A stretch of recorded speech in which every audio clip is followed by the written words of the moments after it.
Я приветствую вас, дорогие друзья, уважаемые гости и подписчики моего канала. Всем большое спасибо, что ждете наших встреч с Семеном Мураловым. Он на связи. Семен, приветствую вас. Приветствую, Александр. Зрителям тоже привет. 28 пунктов. Ох, какая загадка. Что же там внутри? Пресса гадает, выписывает разные варианты. Дописались до аренды Донбасса. Аренда. Как бы и референдум не надо, и ничего не как бы... Вот так вот устаканили, да. Понятно, что это куча вбросов, куча разного рода кривотолков вокруг этого, но сама атмосфера, в которой это происходит, достаточно гнетущая. На фронте есть продвижение российской армии. Рёбке вчера, говорит, все в Северске, 20% заняли. Сегодня приходят новости, что в Лимане, это вот примерно одно направление, Гуляй-Поле движение. То есть идет движение по фронту и молчание. Или такое глубокомысленное, философское, дипломатическое.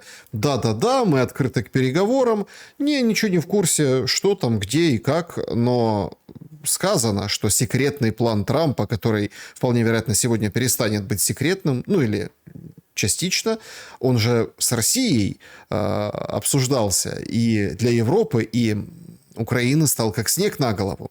Как вы думаете, вот этот рывок на фоне коррупционных скандалов, на фоне турбулентности политической в Украине, удастся Трампу?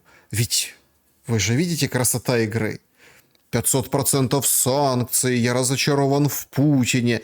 И ни слова о том, что уже трясет полпланеты в контексте оскандалившегося солнцеликого Зеленского. Это ведь точно для дела, но если так вот заглянуть за горизонт вот этой всей шумихи, которая происходит, о чем, собственно, эти договоренности? Давайте, прежде чем мы перейдем к сути тех пунктов, которые нам пытаются преподнести как некую политическую реальность, сначала разберемся с самой реакцией на вот эти вот 28 пунктов. Первое. Это показывает глубочайшую колониальную зависимость. В рамках когнитивной войны, которую я разбираю. Вот смотрите, реальность в чем? Концепция городов Мист-Фортець, да, вот этих, она привела к тому, что сейчас погибают люди, окруженные в разных населенных пунктах. Я специально не буду давать оценки 20%, 30%, где полностью окружили. Это все...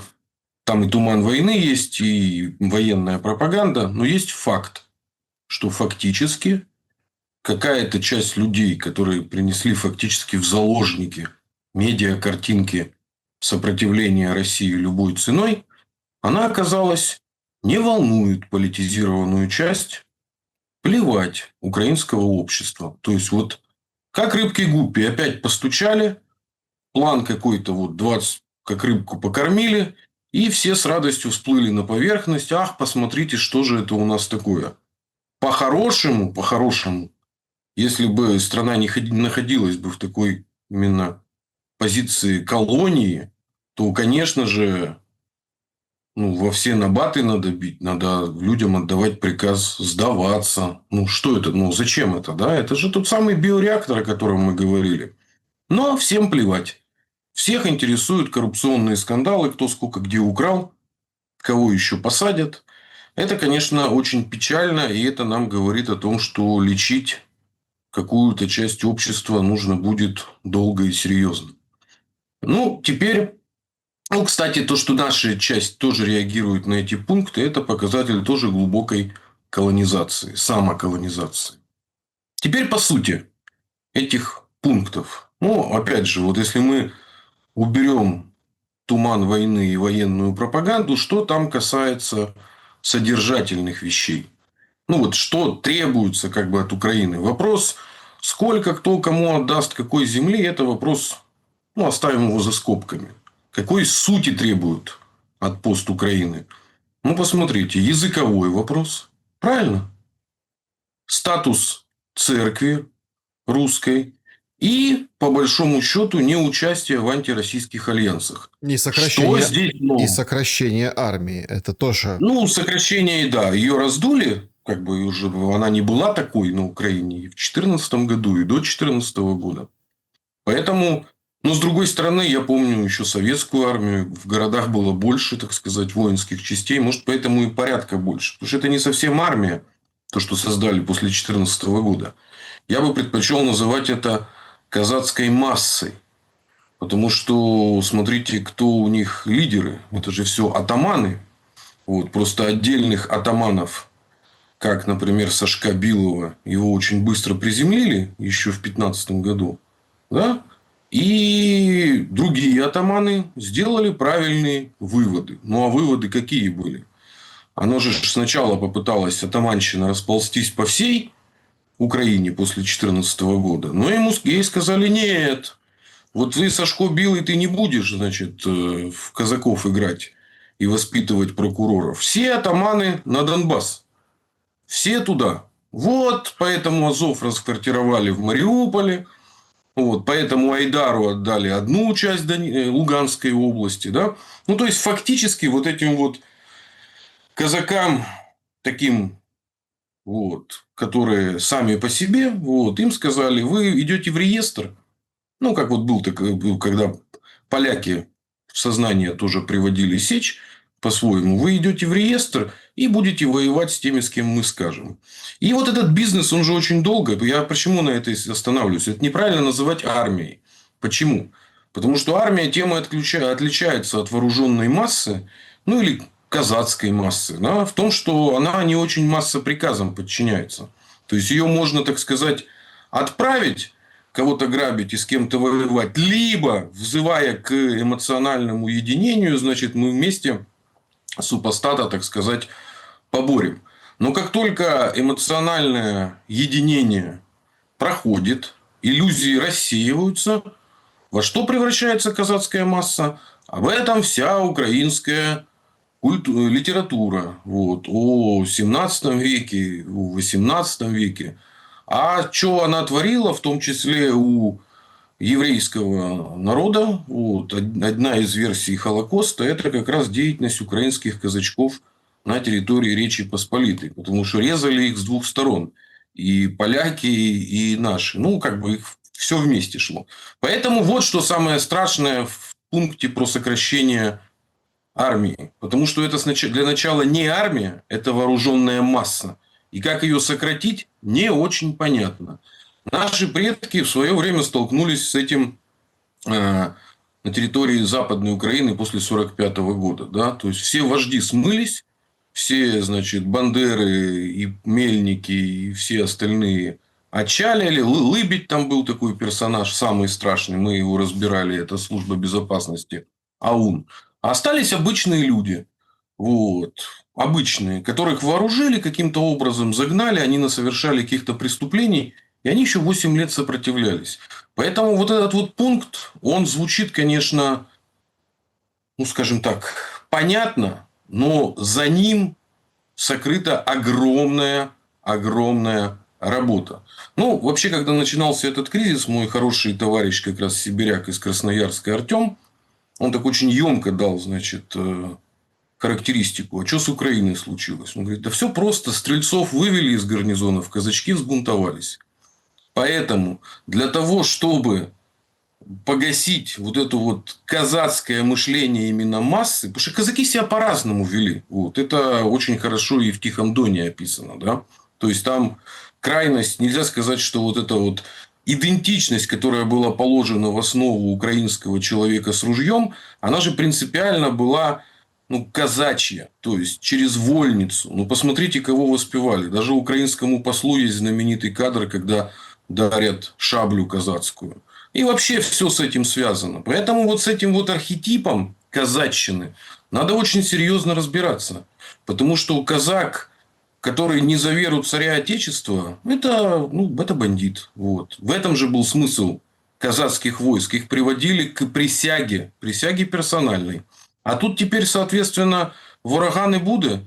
Кого грабить надо? Ну, кто попадется под руку. Тут вообще очень интересный момент. Враг как бы будет. Вот тоже из тех сливов, которые есть, враг как бы будет. Но это все делается, ну, это Российская Федерация, понятно. То есть это остается. И вот этот ведь, вот вы пошли по сути, не про территории, не про то, что там известно, не потому, что это военные привезли американские и будут это все обсуждать. Это все происходит на фоне тяжелейшего, мощнейшего разрыва просто Зеленского. Он уже там должен Ермаком жертвовать, Семен Сергеевич. Ермаком. Ну, Это фактически, ну, его тут костыль одноногого Зеленского. Да, он упадет без Ермака. Все это четко понимают. Ну, и все давят на эту политическую точку. Но там же как в этих всех пунктах, если по сути, то враг Россия как бы остается. Просто договариваются о том, что все закончить, да, ну и, в общем, там разойтись вот так, ну и как бы запускать политический процесс уже, собственно, с этим основанием. В связи с этим у меня прям... а как, погодите, враг России остается, но при этом разрешаем русскую православную церковь, выключаем гонения на русский язык. Ну, Да. как в этой шизофрении будет жить страна? И Так при она этом еще, есть куча подождите, так она и сейчас людей. живет в шизофрении. Стойте. Ну, тут как... Сейчас она умирает. Это же, Шизофрения. смотрите, какая там история идет. Все же, это все как бы приводится под формальные вещи. Ну, формально. Формально разрешен. Формально можно. Ну что, не все храмы еще отобрали. Какие-то остались у Украинской Православной Церкви. И, кстати, очень серьезно американцы взяли в оборот. Там слушания, встречи с сенаторами. То есть это прям отдельный пласт. Видно, что прям прошла эта работа. Да, и это отражается в этих пунктах. Все можно формализовать. Но суть остается прежней. Дружить уже никто не будет. И все будут смотреть из, ну, условно, из прицела друг на друга через вот эту границу. Ведь никто же не говорит, кроме там каких-то хитрых сливов непонятного происхождения. Ну, кстати, некоторые вещи с материалами Axios, например, совпадают. О том, что нужно будет в один момент взять, открыть границы, ну, там, новые или еще какие-то. И все, кто захочет, внимание, ключевое слово «захочет», может перейти из России в Украину, да, из Украины в Россию. То есть вот так вот, как бы, без этого, ну, ты не обойдешься. А вот тут-то и тут мы столкнемся с самым главным вопросом этой войны. А за что? К чему это все было за вот эти 4 года? Ну, давайте, если мы попытаемся смоделировать, кто захочет откуда перейти, то тут самый главный вопрос, а что сделают на постукраине вооруженные люди, нацифицированные особенно, как, ну, вот с теми, кто теоретически захочет уйти в Россию. Ну, их просто убьют. Ну, либо отберут у них все, что у них осталось еще. Там, квартиры заставят переписывать. Я не сомневаюсь, что из Российской Федерации, ну, выпустят. Ну, до свидания. То есть, не очень-то и надо. Но я сомневаюсь, что найдутся особо такие люди, которые прям захотят возвращаться, переезжать. Это для меня показатель жителей Херсонской области, которые получили сертификаты. Там же, когда было отступление, ну, теперь-то, наверное, уже всем очевидно, что это не контрнаступ, да, это было отступление. И там же всем, кто жителям правого берега, им же всем предлагали, и там еще полоска земли, сертификаты жилищные. Ну, в принципе, это так двухкомнатная квартира получалась. Ну, они же были в деньгах, в аналогах, то есть цены растут. Но в среднем это была двухкомнатная квартира, если кто-то объединял эти сертификаты. Ну, в общем, я видел очень большое количество людей из Херсона и Херсонской области, которые воспользовались этими сертификатами и в Крыму, и в Краснодарском крае, и в Воронежской области, и в Ленинградскую область. У меня есть такие знакомые, которые переехали. Дети сейчас в вузах у нас здесь в Питере учатся. Ну, вот из такого ощущения, что вот назад, при условии, что там не будет безопасность обеспечена, никто вообще не хочет. А второе, что происходит с жителями постукраины, когда они оказываются в России, это, конечно, обалдевание от ну, иного уклада жизненного, городского. Вот. Ну, хозяйства, да, в первую очередь. Потому что, ну, Москва один из самых четких городов организованных вот, говорят и вообще в мире, да, то есть, ну, в смысле, все четко работает, количество возводимых станций метро, вот. Ну, в общем, в России очень сильно, потому что жители же постукраины, они же как смотрели на Россию? Они смотрели на Россию, что это вот все как у нас на Украине, такой же бардачок, вот. Но при этом еще и в плохом климате, в северном, да, еще и, так сказать, блины с лопатой едят, вот, лапотники, вот, и не знаю, там медведи ходят, и вечно же в соцсетях постили эти туалеты из российской глубинки, да, и что значит, ну, и дальше все пошло-поехало. Мародеры крадут унитазы. Я просто воспрожу вот это вот самооблучение. А когда человек попадает в современный город, в Краснодар. Вот по факту сейчас Краснодар уже больше Киева. В Киеве сколько народу осталось? Ну, не очень известно, да, там 1,5-2 миллиона. Краснодар уже в агломерации 4 миллиона. Если мы возьмем всю агломерацию, то есть сам город и еще огромное количество станиц Я не хочу... рядом Адыгеи. Это не очень И не, корректно я вам просто сравнивать. говорю, Нет, что ну, в происходит Краснодаре с нет войны. жителями. Ну, Краснодар не Его обстреливают. точно так же Не обстреливают. точно так же Краснодар? обстреливают. Так, смотри. Вы видите, как Смотри. обстреливают Киев, и как обстреливают Краснодар. Чем Конечно, обстреливают вижу. Киев и Краснодар? Эту агломерацию в 4 миллиона. Понимаете, Да. тут же мы приходим к другому. Вопрос в том, что Россия сохраняет мирную жизнь. Ну, там, где это Конечно. возможно. Да, а Украина эту мирную жизнь давит, ну, имеются властями. Мы сейчас не про Россию, Украину как страны, или как там народы, или как государство, а вот именно как страны, как, ну, как систему. Давит мирную жизнь, с одной стороны, Украина, с другой стороны, сохраняет эту мирную жизнь российская сторона. В этом перекос этой войны и там специальная военная операция. Ну, это не перекос, это осознанная политика. Потому что спецоперация у нас начиналась на фоне того, что в ряде регионов, которые де-факто наши, это же была наша шизофрения. То есть, де-факто в ДНР уже ходит рубль, де-факто в ЛНР уже признаются все документы, да, а де-юре это серая зона. И вот в этой серой зоне на протяжении почти 10 лет была очень невыносимая жизнь, да. И теперь эта серая зона расползлась. Извините меня, 2-3 района Белгородской области живут в таком же режиме, очень жестком, и света нет, и ничего. И серая зона, вот, ну, зона военных действий, она в целом расползается. И если мы посмотрим вот города, например, там, тыловые на Западной Украине, да, то там изредка что-то происходит. Ну, вот сейчас вот последние в этом сезоне, конечно, очень жестко идут удары и по энергетике, и по всему. А так, в общем-то, в Закарпатской области сидели и не особо. Там больше происшествий в связи с дезертирами и вокруг Тисы, и вокруг границы, да, румынской.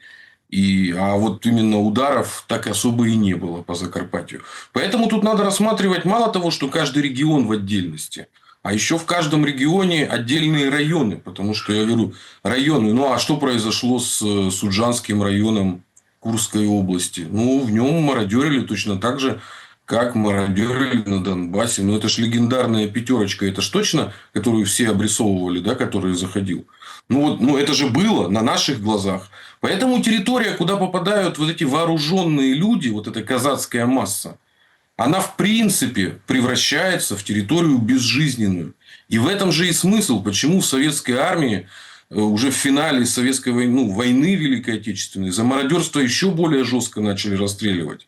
Ну, почему? Потому что как бы вооруженный человек, а особенно у кого-то кто-то погиб, это очень сложно себя держать в руках. Какое количество, мы посмотрим, и героев, награжденных, представленных медалям, по статистике уже на территории Германии были вот как раз по этой статье или прям расстреляны, или отправлены, разжалованы, лишены чинов и наград. Поэтому это обычная история, и поэтому я и хочу акцентировать, чем армия отличается от казацкой массы. Армия – это в первую очередь жесточайшая дисциплина и вот эта вот ответственность. Далеко не каждая армия может... Почему не каждая страна себе позволяет большую армию? Потому что ты попробуй еще всем этим управляй. И самое страшное, что может случиться на постукраине, я считаю, что после того, как вот эта вот масса вооруженная, назовем ее казацкая или гайдамацкая, вот по-разному называли, когда она почувствует вольницу. А это она почувствует после того, как его снимут с довольствия. Потому что сейчас за это платит Запад, Вот, и это хоть как-то поддерживает на плаву.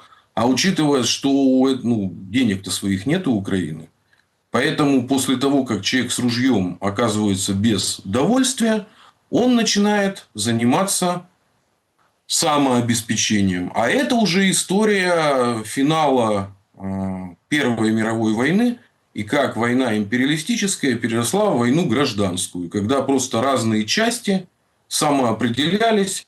Кто-то шел под одного атамана, кто-то в Казахстане бесчинствовал на территории. Ну, короче, кто где мог, тот там и действовал. И вот это начнется самое-самое страшное.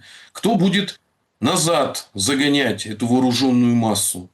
А если этого не произойдет, тогда она просто будет грабить всех, кто попадется под руку. Особенно достанется тыловым коммерсантам, которые откупались от этого всего. От ТЦК, от всего, зарабатывали еще на этом. Да? И вот, соответственно, вернутся казачки с одной стороны с войны с Россией, а с другой стороны вот эти сочинцы, дезертиры, которые очень хотели бы тоже поквитаться с теми, кто их туда отправил. Поэтому может начаться в разрезе каждого города абсолютный хаос.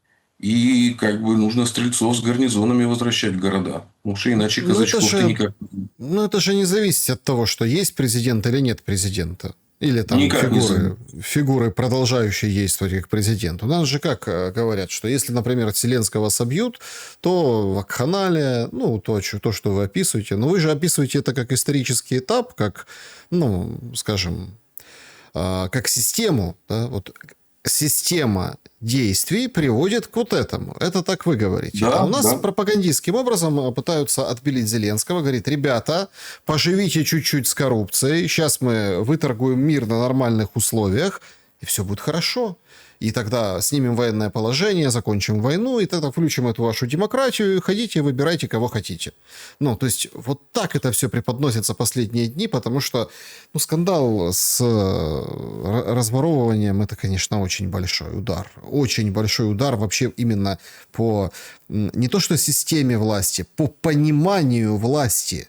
То есть, люди, они все знали, что воруют. Все знали. Но когда это вот, ну, скажем так, вывернутые трусы бросили вот этой коррупционной заднице, да, ну, как-то все теперь по-другому смотрят даже на того же Зеленского и других, ну, там, как это, поменьше, головешек поменьше.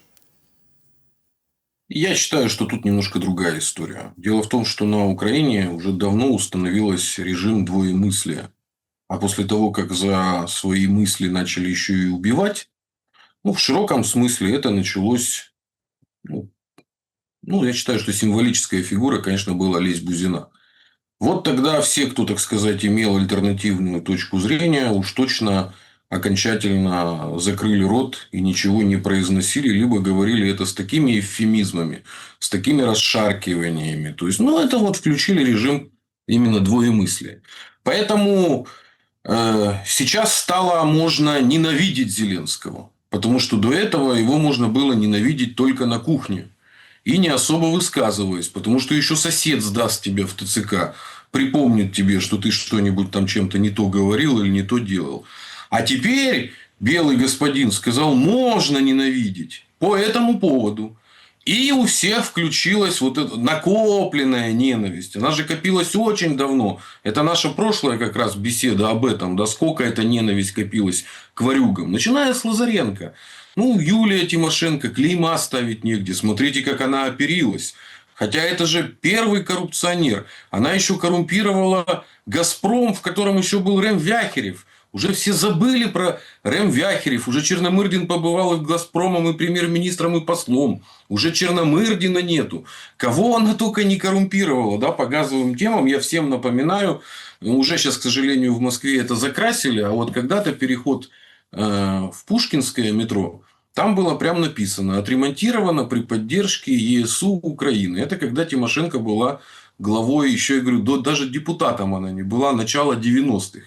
И вот это был такой вот подарок москвичам. Москва тогда была сильно в таком Ну, как все постсоветское хозяйство. И вот это был такой подарок. Мы вам вестибюль метро отремонтируем. А сейчас каждый год по 15-20 станций метро открывается. А это было не так давно. А Тимошенко до сих пор у нас борется за правду. Понимаете? Поэтому для человека, который подлинно интересовался украинской коррупцией, ничего нового нету. А судьба у них печальна почему? Потому что они не следят за соседями своими. У меня вот одна из фраз, которой я горжусь, я вам говорил, никогда не будем братьями, потому что сестры. А вторая – это про Украину, что Украина проделала путь от маленькой России до большой Молдавии. Это вот такая тоже схема, какой путь прошла. И вот там есть интереснейший персонаж Плохотнюк. За ним обязательно нужно следить, потому что это человек, который в свое время... Это вот он чем-то похож на Порошенко, который развивался в системе Кучмы еще. Порошенко же под чьим флагами прошел первый раз в парламент в 1998 году? СДПУО. Я напоминаю. Он был в десятке, но он прошел по округу, но еще он был и в списке у Медведчука. Дальше я напоминаю, Порошенко, когда Азаров был тогда главой налоговой, Рыбак еще тогда был мэром Донецка, Порошенко был какое-то короткое время руководителем партии регионов, когда она только была создана. Потом он из нее сбежал, Ющенко. Но это я просто напоминаю, да, что это коррупция. А коррупция, она еще и из Советского Союза проистекает, потому что его отец почему оказался в Бендерах, Порошенко? Потому что сильно проворовался в Одесской области. А Бендеры – это была Молдавская ССР. И переехав, в Советском Союзе, переехав из республики в республику, можно было замять разные такие уголовные дела. И вот про Молдавию, про Плохотнюка. Плохотнюк – это человек, который пророс в системе коммуниста президента Воронина, построил олигархическую систему, потом его руками зачистили всю политическую поляну, монополизировали, а потом вышвырнули. Причем вышвырнули после разговора, а он уже партию построил. Он такой очень системный был олигарх. Он прям много работал, делал ставки, но он с таким акцентом на силовых. У него были бои без правил. Это один из главных был его активов. Там со всей Украины ездили. Там у него такой помощник Цуцу был. Тоже из... молдаване специфический народ. Там молдавская мафия, кто знает, она очень жесткая. И вот Плохотнюка отымели. На коррупции построили прозападную модель власти, вышвырнули из республики, передали власть марионетке Майе Санду, которая бы никогда бы не построила такую систему, да? А потом вернули фактически в кандалах, вот как в Рим привозили варварских вождей, вот точно так же привезли Плохотнюка, кинули, к ногам. Хотя этот человек думал, что он поймал Бога за бороду, и вот он оседлал ту самую коррупцию. Я напоминаю, не нужно быть рыбкой Гуппи. Есть знаменитое дело молдавского ландромата. Вот. Там тоже прищучили элитку не так давно. Это был, по-моему, 15... уже 10 лет прошло. Вот. И, соответственно, таким образом местных взяли на кукан. И установился режим женской диктатуры. Майи Санду, вы видите, никто с ней ничего сделать не может. Поэтому... Вот эти ОПГшники, это, конечно, очень символично, когда администрацию президента переименовали в ОП, да, в офис президента. Только Г осталось добавить, вот тебе и ОПГ. Я очень смеялся, когда это произошло. Вот, да. Соответственно, Штаты знают, что делать с ОПГшниками. Посмотрите на судьбу Плохотнюка, на судьбу Лазаренко. Посмотрите на судьбу, не менее интересная судьба зятя Назарбаева, который был найден повешенным в тюрьме. Но при этом он успел рассказывать столько всего про семью Назарбаева. Он целую книгу написал «Крестный тесть». Тоже рекомендую. И это все наши, так сказать, кейсы, казусы постсоветские. Надо смотреть всегда в зеркала других республик для того, чтобы увидеть. Поэтому с этими могут поступить точно так же. Это никакого труда не представляет. Они прекрасно знают, как работать с гангстерами. А вот я бы больше всего думал бы о тех пунктах, которые несут долгосрочный мир. Вот. Они там есть среди этих 28. И они самые главные. Вот Ну это вот вот... РБК публикует свое видение, свои как бы частички, да, крупицы. РБК Украина. Передача Украиной россиянами всего Донбасса, включая земли, которые сейчас контролирует Украина, там есть, и амнистию за военные преступления, возвращение России в мировую экономику, и Украина отказывается от членства в НАТО. Взамен Россия обещает не атаковать дальше Украину или другие страны Европы и закрепит это обещание законодательно. То есть, судя, я даже вижу текст один и тот же, мы об этом говорили, там, когда Стамбул возобновлялся, помните? Ну, то есть, один в один. Причем интересно, что Кая Каллас, конечно, делает круглые глаза, говорит, мы ничего не знаем и будем сейчас совещаться, и сделала заявление, что план Трампа по Украине не предусматривает никаких уступок со стороны Российской Федерации, мол, в этом проблема. Я не хочу там... Ну, это вообще очень экзотическая история о том, что давайте Донбасс сдадим в аренду. Ну, так, скажем. Но тут же возникает другой момент, да? Как вы прокомментируете амнистию полную за военное преступление и возвращение Россия в мировую экономику входит, а Украина в НАТО идти отказывается? А взамен никто ни на кого не нападает, и, в общем, какой-то закон федеральный примут в России, или, не знаю, какие-то поправки или что-то еще, что, в общем, как бы на Европу никто не будет нападать, и Украину тоже Кремль не тронет. То, что касается геоэкономических всяких проектов, да, то есть таких огромных, я всегда отталкиваюсь от интересов крупных игроков. Именно надо применять политэкономический анализ.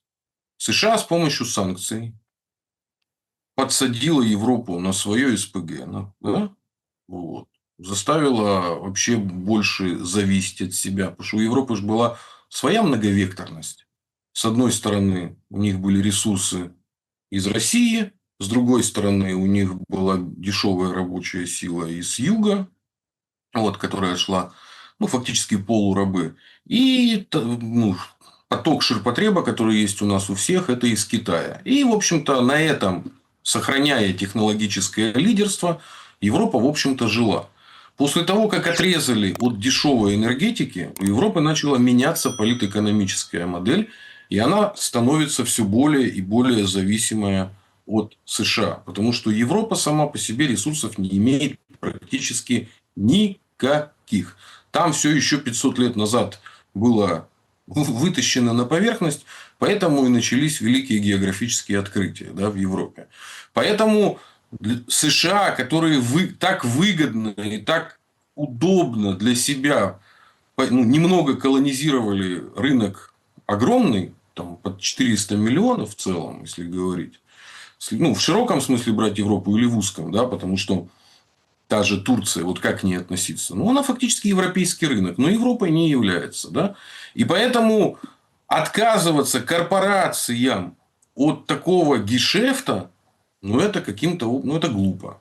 Я никогда не видел, чтобы американцы шли в разрез со своими интересами именно экономическими, а именно бизнесовыми. Поэтому, если история и снятие санкций с России и будет, то это будет история отрубания хвоста по кусочкам. Что вот давайте мы с вами вот чуть-чуть санкций снимем, чуть-чуть, а вы за это там сделаете то-то, то-то, то-то. Сделайте там еще. Если наша страна попадется в такую ловушку, то это, конечно, будет печально. Но я очень надеюсь, что не попадутся. Потому что, собственно, с 14 санкций же давно вводились. Еще с 2014 года. Поэтому тут может быть либо баш на баш. То есть, вот полностью, так сказать, снятие всего.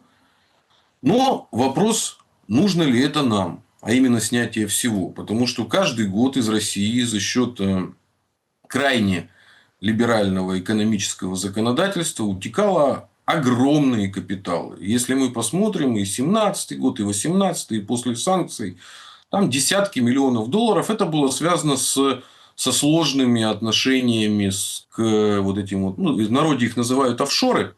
А так это, ну, как бы иные юрисдикции. Схема простая. Как у Коломойского во всех его активах учредители какая-нибудь там кипрская или еще островная компания. Да? Де-факто рулетон, де-юре все деньги транзитом уходят. У России была точно такая же проблема. Ну, наши олигархи точно так же сидели в Лондоне.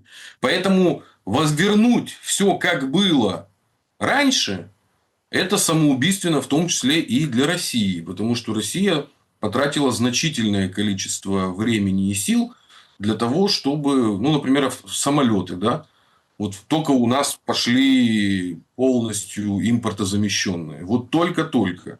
Поэтому в какой-то степени России самой не надо открываться мировому рынку так, как она была открыта до 22-го, а тем более до 2014 года. Зачем опускать назад западные банки? Чтобы они сливки снимали? Ну, невеликое дело кредиты выдавать. Особого ума на это не надо. И плюс третье, у России надо не забывать, в этом она отличается от всех. Вот показатель чего экономический? На Украине недвижимость и машины в чем всегда продавали? У долларах США, правильно? А в России уже лет 20 никто ничего у долларах США недвижимость не продает. Все ценится в рублях. Этим отличается. Даже Белоруссия наша соседняя. Тоже там цены в УЕ люди изменяют. У нас даже внутренний рынок намного менее долларизованный. В Молдавии он в евро все считают и все продают. Поэтому нужно ли возвращаться на эту валютную иглу, не очень понятно. Да? У нас только пошел внутренний туризм. Сейчас ты фиг найдешь места где-нибудь на Волге. Вот, ну, вот такие вот прям. Поэтому народ начал как бы внутрь страны разворачиваться. И зачем эти процессы оборачивать вспять, я не очень знаю. Но для меня более важным является пункт неучастия. Ну, давайте так. Гуманитарные пункты про русский язык и православную – это не требование России.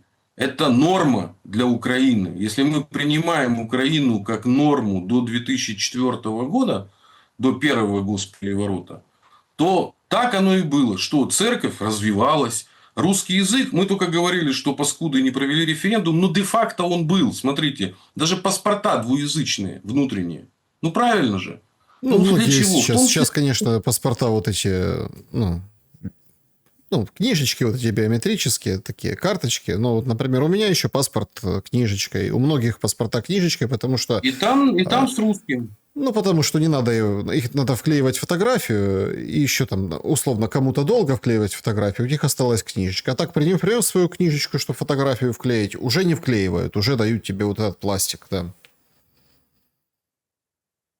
И, соответственно, как это было устроено, я напомню, даже на уровне регионов. Харьков провел свой референдум городской. И там и дело производства, и все шло на русском языке. И ничего никому не мешало. С Киевом, когда имели отношения, слали на державную мову, да? А внутри все проекты решений, вообще никаких проблем не было.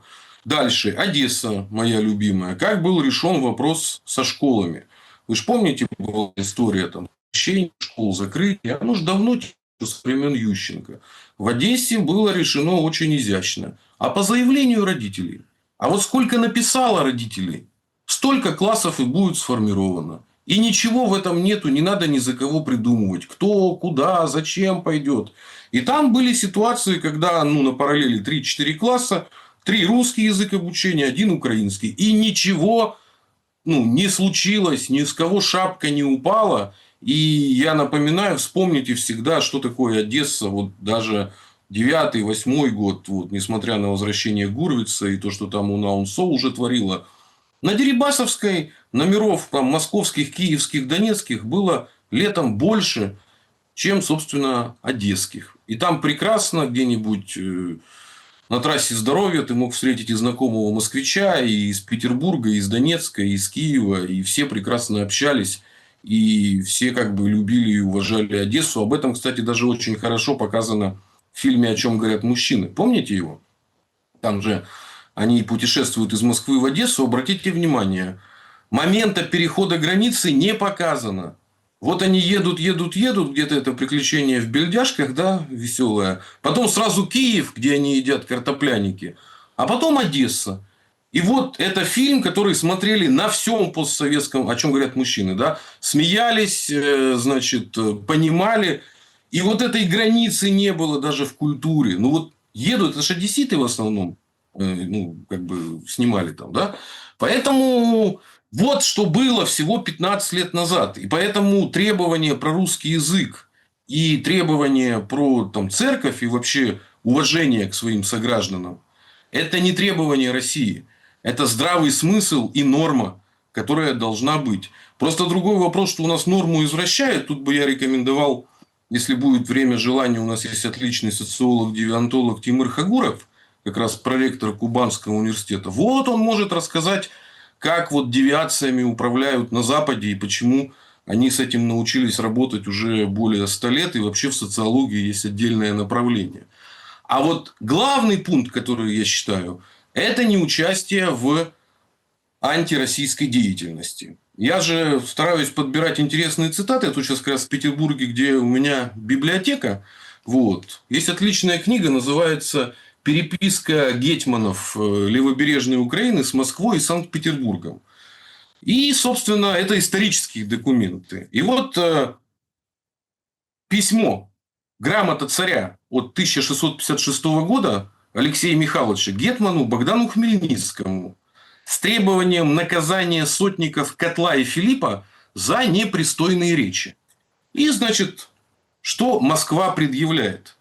Что, значит, сотник Филипп из Шклова, это территория Белоруссии, побежал в Чаусы и, значит, спрашивал он такое. Самойло, где сказал, что едет к нам, великому государю, в полки служите, к нашему царскому величию.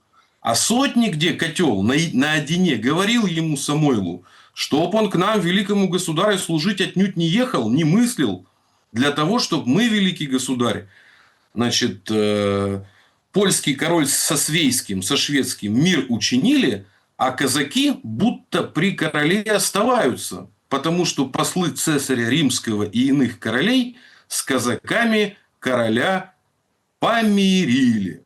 Значит, и будет войско казацкое, иных королей и короля польского приедет до нас великого государя. И Алексей Михайлович говорит, ты, короче, накажи своих сотников. И с какой формулировкой? Значит, чтобы таких воровских, смутных и затейных речей не говорить.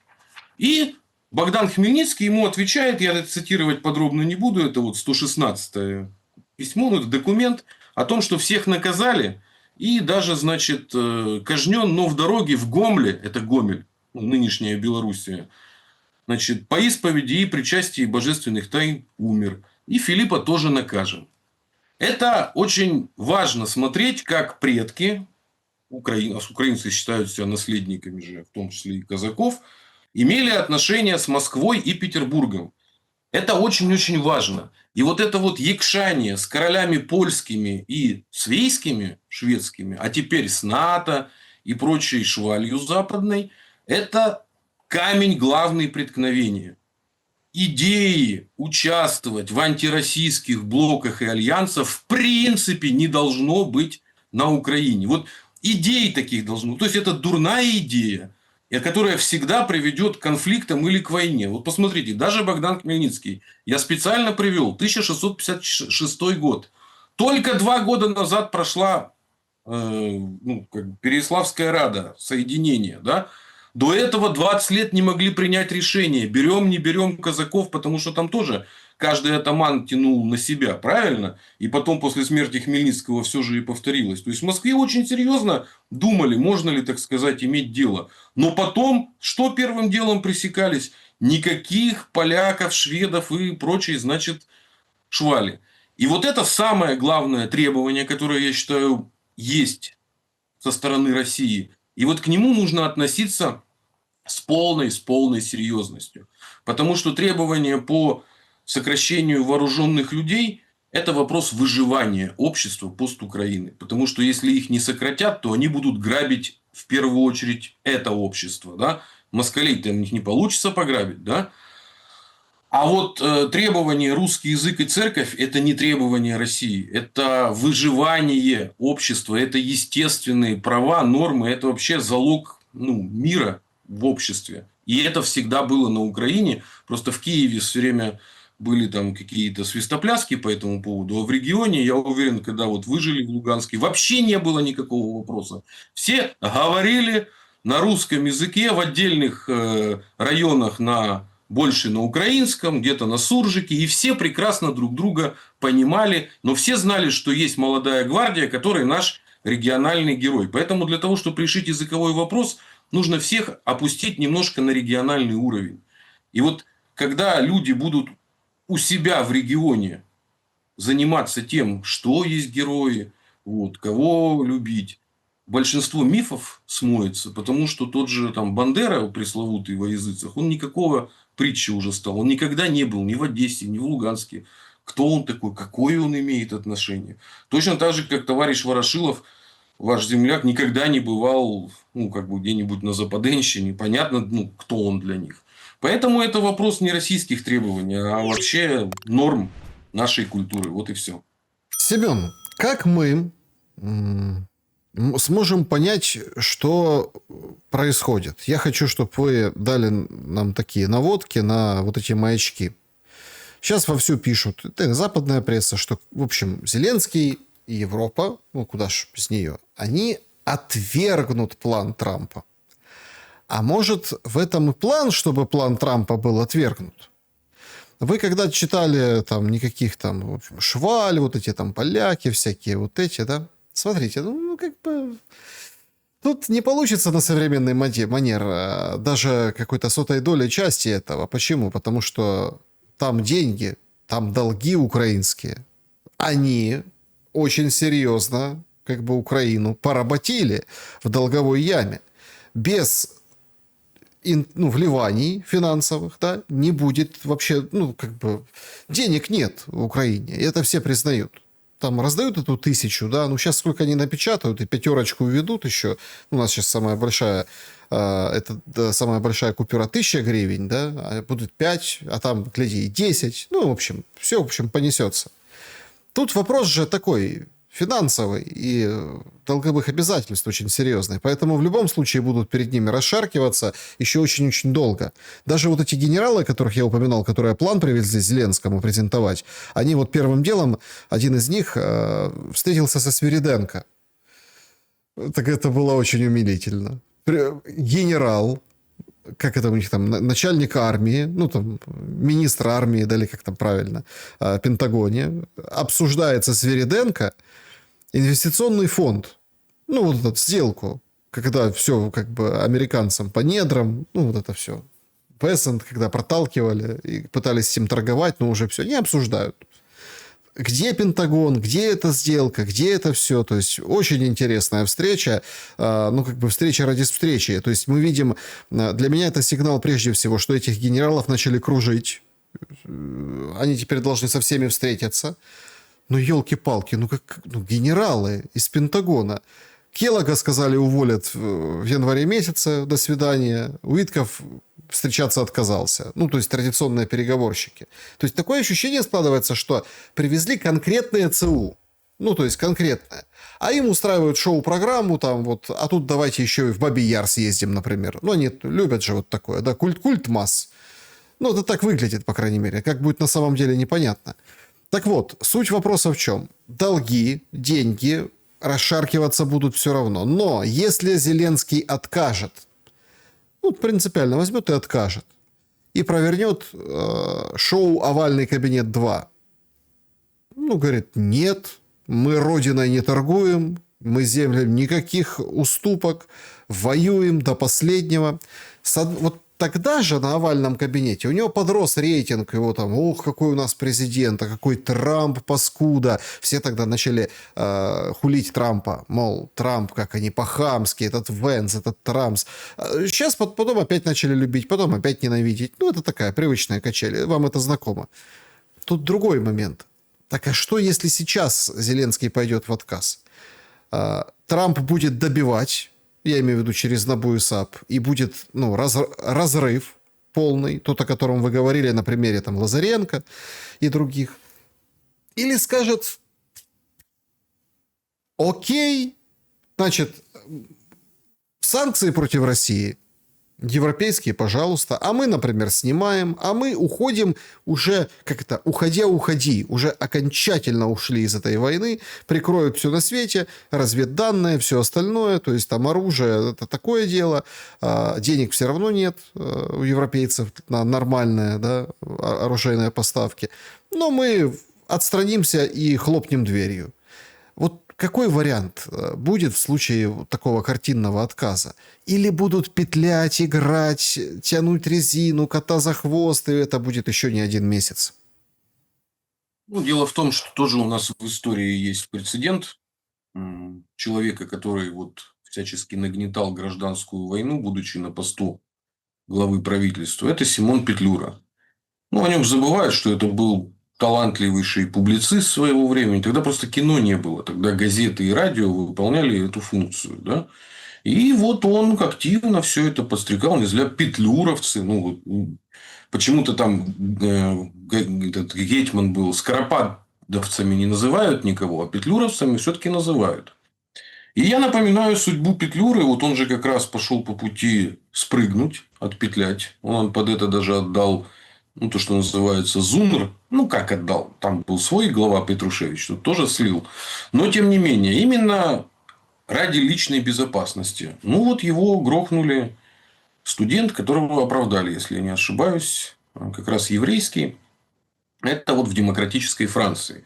Поэтому для того, чтобы человеку, который столько вкладывал в нагнетание гражданской войны, стать частным лицом очень-очень сложно. Потому что ледоруб может прилететь в любую секунду с разной стороны. Сколько людей кинули. Вот, там тот же олигархия. Вот, Корбан. Думаете, Днепропетровский еврей забыл Хуцпан забыл все обиды криворожского еврея Хуцпана? Не думаю. Вот это еще как бы особая культура еврейская с точки зрения умения, так сказать, выжидать. Это ж как бы особенно культура, сформировавшаяся в условиях внешнего давления. Поэтому такое количество врагов и недоброжелателей, что переход в режим частного лица, он возможен когда? Либо когда в стране в своей, да, то есть вот он остается экс-президент, либо куда-то эвакуируется. И это вопрос личных гарантий. То, что мы сейчас видим, вроде в Британии даются личные гарантии, ну и плюс Британия остров, она именно поэтому этим и славится, что она может любому человеку сделать, так сказать, убежище, и там, в принципе, на острове это гарантировать, потому что выпустить в свободный мир это уже сложно. Я напоминаю судьбу того же этого летчика дальневосточного нашего, который вертолетчика, да, который угнал машину, потом вот он хвастался, как он в Испании хорошо живет. Ну вот как бы не живет он в Испании без лишнего, так сказать, пафоса. И еще я напоминаю историю, с которой началось вот это вот медийное шествие покойного Пригожина. Вот это когда перешедшего на сторону Киева, ну, история с кувалдой, помните, да? Ну, это же для чего было, да? Ну, для того, чтобы даже Кувалда, идеи... Кувалда новый ледоруб, получается? Ну, тогда это было использовано. Это же для чего? Чтобы у тебя даже и мысли не было совершать предательство. Но я так это, собственно, интерпретирую. И поэтому, чтобы сбежать ситуации войны, которую ты активно подстрекал, это еще надо знать куда и получить очень серьезные гарантии. Поэтому сценарий, о котором вы говорите, отхода от дел, ну, как бы пересменка. Вот я, ну, то есть, фактически это отыграть в Порошенко. Вот, значит, я все делал, ну вот не получилось, програв, ну что ж, ухожу. И свалить в свободный мир. Поэтому и второй самый главный вопрос – это гарантии для ОПГ. Потому что американцы же как действуют? Они вождю, так сказать, выдают гарантии. А вот всем, кто остальные вокруг него, вообще не факт. А там же круговая порука. А как они могут начать сдавать друг друга? Поэтому надо либо уходить всей, так сказать, ОПГ в одно место. То есть, схоронились и тихо сидим, проживаем на ворованное. Либо начнется, ну, этот скандал будет просто продолжаться. Ну, это появятся свои, вот как Петр Пятый книга. Да? Я ее, кстати, прочитал. Вот. Очень всем рекомендую именно прочитать, потому что там человек явно хотел всю подноготную вскрыть. И вся система власти Порошенко и не только была показана. Поэтому, если он уйдет без всех гарантий и совсем УПГ, то тогда история про пленки Миндича, она будет еще долго-долго продолжаться. Это будет целый сериал. Потом еще американцы сериал снимут там, на 1-2 сезона о том, значит, как они строили демократию, но индейцы оказались в очередной раз индейцами, цилиндры носить не умеют, и деньги наших налогоплательщиков были потрачены, а главным героем будет морпех, который уверовал, значит, в украинскую демократию, воевал с русскими, нашел себе Оксаночку, вот, и сидит в Неваде в доме и вспоминает, как мы боролись за демократию, а эти подонки, значит, наши деньги и демократию не построили. Вот такая будет, так как сказать, сериал про индейцев в цилиндрах. Ну, еще один вопрос на сегодня. Потому что действительно, знаете, сейчас начинается время, когда информации будет очень много, но такой незначительной. Планы, обсуждения, примем, не примем, а пункты, много хуцпы польется, много откровенной, скажем так, дезинформации, прям очевидной. Кремль помолчит, потом он что-то скажет конкретное, да, то есть какие-то посылы. Но правды не будет в этом достаточно долгий период времени, и вполне возможно этот туман, вот эту жесть, ну, застит, будет застить и дальше. Как вам видится, есть ли вариант сейчас тумблера, войны, ну, у войны тумблера?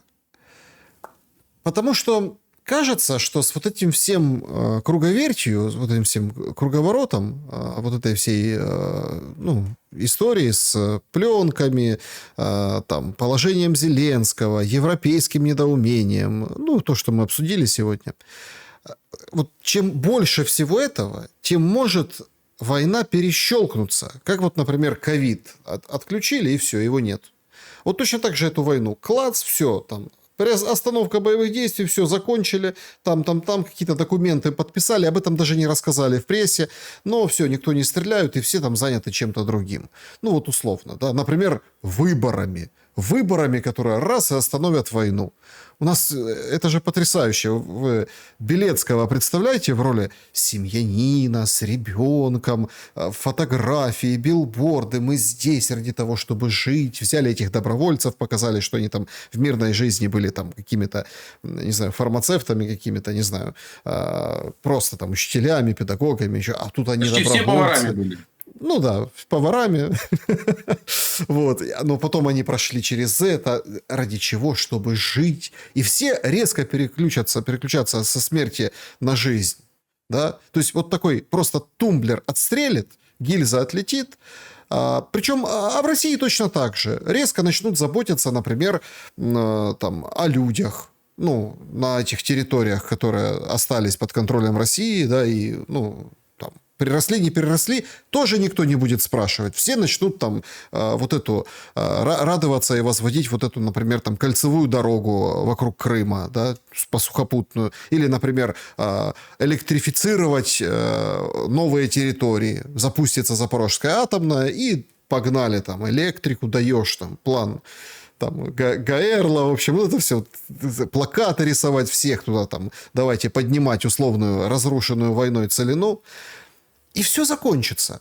Вот мне почему-то кажется, что это абсолютно безумный сценарий, потому что существуют там люди, аналитики, память, кровь, непосредственно гробы. Но без этого переключателя, ну, не обойтись. Так будет. Просто вопрос сейчас, ну, не у Трампа этот переключатель. Вот не у Трампа. А у кого? Ну, я не думаю, что есть прям переключатель, как тумблер. Есть скорее, ну, мы же это сравниваем с биореактором. И как любой реактор, его надо глушить, ну, или глушит его постепенно. Его нельзя прям сразу раз и выключить. И вот для того, чтобы его заглушить, нужно, чтобы идея войны перестала быть идеей политической. Вот. И самое главное, идеи реванша по каким-то вопросам. А? Это же давно история с реваншем тянулась. Но я напоминаю, Крым хотел сбежать еще в 93-м году. Его просто тогда в Москве не особо принимали. Ну, я просто напоминаю, да. Он еще тогда. Потом есть знаменитый из «Джентльмен-шоу» нарезка. Я почему ее люблю. Там про политолога дядя Сему в исполнении Олега Школьника. Его спрашивают. Говорят, это 90 тоже второй или третий год. Значит, дядя Сема, скажите, говорят, что, значит, Крым собрался уходить в сторону России. Как вы к этому относитесь? Он говорит, категорически против. Только после Одессы. Это шутки джентльмен-шоу, которые показывали на центральном телевидении России и Украины в 1994 году. И люди как-то смеялись, да? И не было никакого, так сказать, из этого криминала. Не посадили же тогда актеров джентльмен-шоу за это. Поэтому, с моей точки зрения, для того, чтобы прекратить войну нам в голове, нужно понять, что переход регионов и городов из юрисдикции в юрисдикцию постсоветский – это не смертельное преступление. Ну, конкретно в украинском случае это получилось, потому что если вот мы уберем именно всю пропаганду, потому что страна рухнула в два подхода, в 2004 и в 2014 году. То есть, де-факто государство было разрушено. И регионы не захотели жить внутри разрушенной государственности. Не все. Я просто напоминаю, кстати, первое выступление и захват оружия был, кстати, во Львове, когда казалось в 2014 году, когда казалось, что Янукович сейчас, значит, устроит АТО против Запада, да, и реакция была точно такая же. Ну, я просто напоминаю, как это было. Да? Тогда никто из регионов особо не хотел жить в ситуации. Но был обманка произведена, что значит нам Европа побудує державу. Тобто євроінтеграція, ми це теж разбирали в одной из бесед, что идея державотворення, это же даже было, ну, как бы вот в миф положено. То есть фетиш державотворення. Какое державотворення? Государство – это постоянная работа. Это построение системы систем. Там ничего не надо придумывать. А на Украине действовали законы еще советские УССР. Ну, вот в частности, почему огромная проблема выйти из украинского гражданства? Да? А потому что нет процедуры. Она еще со времен советских, когда ты должен был все сдать государственное. Почему были такие советские законы? Потому что ну, короче, ты все государству принадлежало. Ты все сдай, выпишись. Только тогда тебе штамп, и только тогда свободен. Да? Ну, это же бред. И все остальное, если мы посмотрим, та же приватизация, почему была такая жесткая. Потому что они не меняли жилищный кодекс советский, где куча лазеек было. Да? И, пользуясь этой историей, превращали государственные активы в частные лавочки. А теперь, внимание, вопрос. Возможно ли из вот этого набора частных лавочек собрать государство? Я утверждаю следующее. Само по себе оно не соберется. Нужно брать модель. А за модель нужно принимать. Есть модель белорусская. Ну, надо из постсоветских моделей выбирать. Потому что мы все так или иначе вышли, так сказать, как из Шинели Гоголя, да, как писатели говорили. Мы вышли из советского. Есть модель приднестровская, как я говорил. 3 государственных языка, включая украинский. Никаких межнациональных проблем нету. Есть белорусская модель, есть российская модель. Кстати, внутри самой России есть разные модели. И вот внутри этого нужно выбирать, какое именно будет государство у того, что образуется на месте постукраины. И закольцовывая с предыдущим вопросом, вот как раз чтобы не попадать в эту полную колониальную зависимость, как это ни парадоксально, то, что останется от постукраины, лучше переучредить. И долги этим мародерам, упырям и людоедам западным не платить. Пошли бы они в сад. Но это, так сказать, идеальная схема. Ну, когда долги не платить, это как бы... Это многим Любимое нравится. дело. Украинцам это зайдет, я считаю. Да, это прям это, долги не платить. А что это? Подождите, что это вам долги платить? Мы что, победили в войне? Ну, так помогали, Более значит. того, вы нас заманили в эту войну. Потому что вся ересь, я напомню, именно националистическая, она была в колбах, в пробирках канадской и американской. Помните пару лет назад скандал, когда чуть не зиганул украинский, значит, ветеран, который в Канаде живет? Они же специально их там сохранили и потом выпустили уже в незалежную Украину, они их продвигали. Они Ющенко подложили внучку бандеровца, понимаете? вот, и гражданку Америки, они очень плотно работают именно с тем, как нужно и можно подкупать индейских вождей, как их соблазнять. Они на этом не то, что они слона на этом съели в Индию, понимаете, не собаку. Поэтому это профессионалы, и вот это самое-самое страшное в нашей ситуации, что вожди остаются, ну, белыми внутри, ну, как их называл товарищ Мао, редиски, красные снаружи, белые внутри, или люди-бананы. То есть, сверху желтый, а внутри белый. Вот поэтому нам нужно не забывать, что мы индейцы, и нам нужно решать эти вопросы. Но это не вопрос требований России, как я говорил. Это вопрос выживания украинского общества. И вот это вот в качестве совета. Ведь когда мародерство началось, в чем беда мародерства на высшем уровне? Тогда все снизу начинают смотреть, а можно мародерить. И я магнитолку, значит, дерну.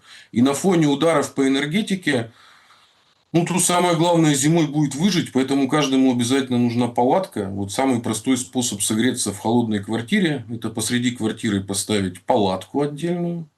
И тогда даже с помощью свечи можно, ну, переночевать и как-то... Я бывал в ситуациях, я напоминаю, что я в Крыму поехал, когда был блэкаут. Там вот, когда это было в феврале, по-моему, да, если не ошибаюсь, ну, зимние были месяцы, было очень холодно. Вот. А так как утопление там было завязано на электричество, ну, как бы котел газовый, но все равно завязанный на электричество, то это вот спальник, палатка, это не вопрос, кто вам нравится, Зеленский или кто, а это вопрос выживания в текущих условиях, потому что мародерам же удобно на авариях в том числе зарабатывать. Ну, потому что если уже все на свал готовятся, то тогда нужно заработать максимум на всем. А ЧП – это идеальная ситуация для спекуляции. Я тоже говорю, напоминаю, месяц я в Крыму как раз был. В периоды блэкаута свечи сразу дорожают в 2 раза. Батарейки дорожают в 3-4 раза. И никто, ну, державы немає, да, как системы. Поэтому нужно помогать соседям, товарищам выживать. Ну, а кто может выезжать, женщины и дети, нужно выезжать как минимум, чтобы перезимовать. Потому что тут даже не в холоде дело, а в том, что постоянная ночевка без отопления приводит к тому, что все хронические болезни усиливаются. И как бы, ну, это очень тяжело. Поэтому вот об этом надо думать. А Зеленский – это уже уходящий персонаж, но не имеет значения, кто будет на его месте. Потому что нужно разоружать вот эту вот казацкую массу, которую никто не контролирует. Семен Уралов был моим собеседником сегодня. Я благодарю за время и мысли. Спасибо. До встречи. Друзья, подпишитесь на Семена Уралова, на его YouTube-канал, Telegram-канал. В общем, ссылки в описании. Ставьте лайк, не забудьте, пожалуйста. И берегите себя. Добра и света.